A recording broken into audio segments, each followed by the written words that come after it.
Assalamualaikum warahmatullahi wabarakatuh.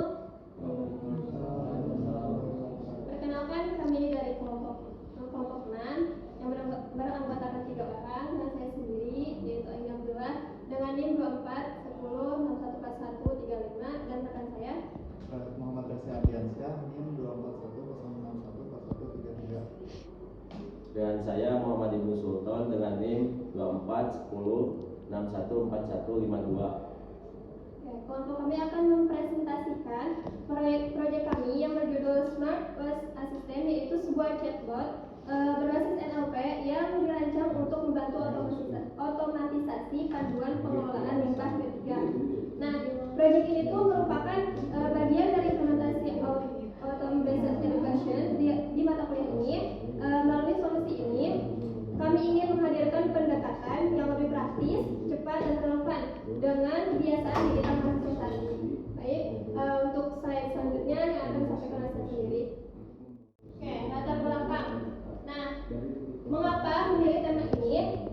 Nah, di era digital ini, hampir semua aktivitas sudah terintegrasi dengan teknologi, termasuk dalam hal komunikasi dan akses informasi. Data menunjukkan 90,9%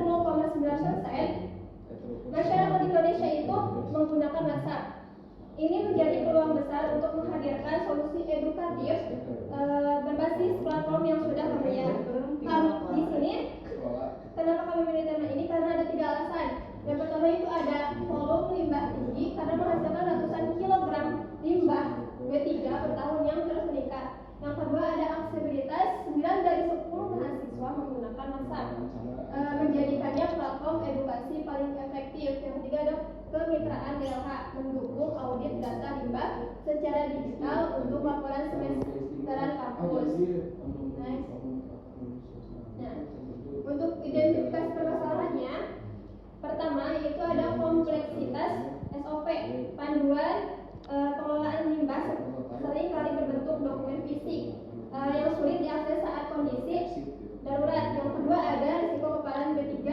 Di sini itu kesalahan dalam identifikasi limbah bisa berdampak serius terhadap kesehatan dan lingkungan. Dan yang terakhir itu ada data tak terlacak dengan baik, yaitu pencatatan manual timbulan limbah laboratorium sering tidak akurat dan sulit diaudit. Next. Nah, untuk tujuan dan target solusinya di sini pertama yaitu mengotomatisasikan pertanyaan umum seputar limbah B3 ya, agar bisa diakses kapan saja. Kedua, memberikan panduan SOP secara real time terutama dalam situasi mendesak. Yang ketiga itu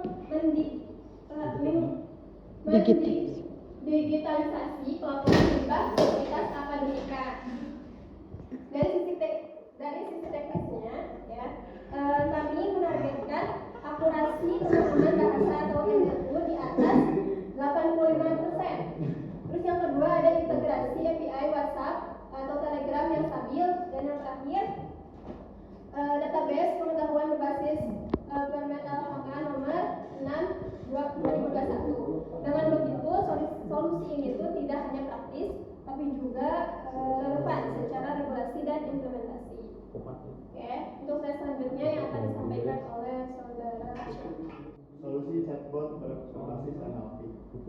Teknologi masa depan berbeda dengan sistem menurut statis NLP (Natural Language Processing), memungkinkan pengguna bertanya secara natural. Sistem akan mengekstrak intent atau bertanya secara buang dan entity asam sulfat untuk memberikan jawaban instan. Manfaat bagi stakeholder. Mahasiswa, laboratorium atau kampus, DLH Kota Tasikmalaya.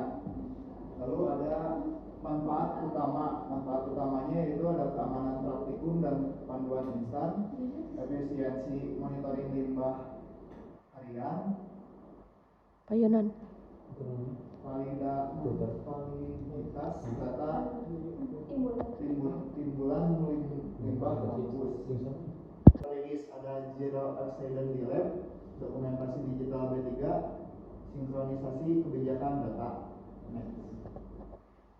Arsitektur dan alur dialog (NLP with Blend).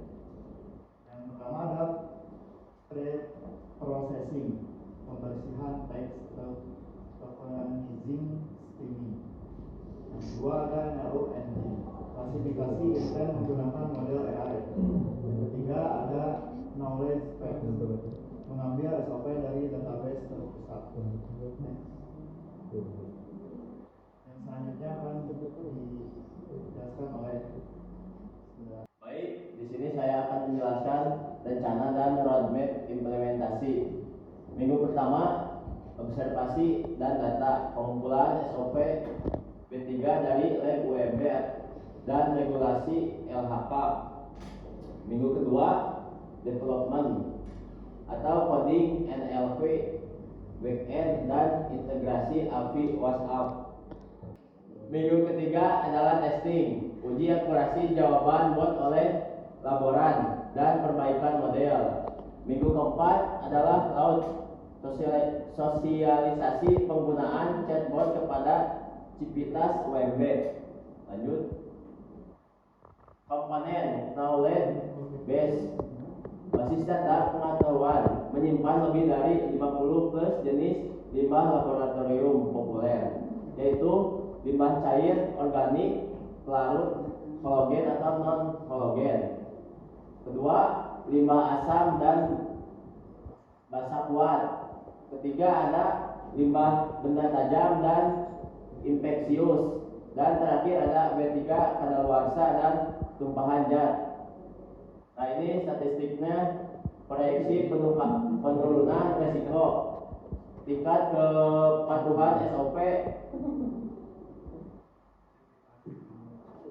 dan per 1 bulan ini estimasi peningkatan kepatuhan Civitas Akademika dalam pengolahan B3 setelah implementasi Smart Waste Assistant. Lanjut. Jadi kesimpulannya, Smart Waste Assistant bukan sekedar chatbot, melainkan langkah strategis UMB dalam memitigasi resiko lingkungan di laboratorium. Dengan data penetrasi digital yang tinggi, solusi ini adalah yang paling efisien, murah dan berdampak besar bagi Kementerian DLH Kota Tasikmalaya. Baik, terima kasih.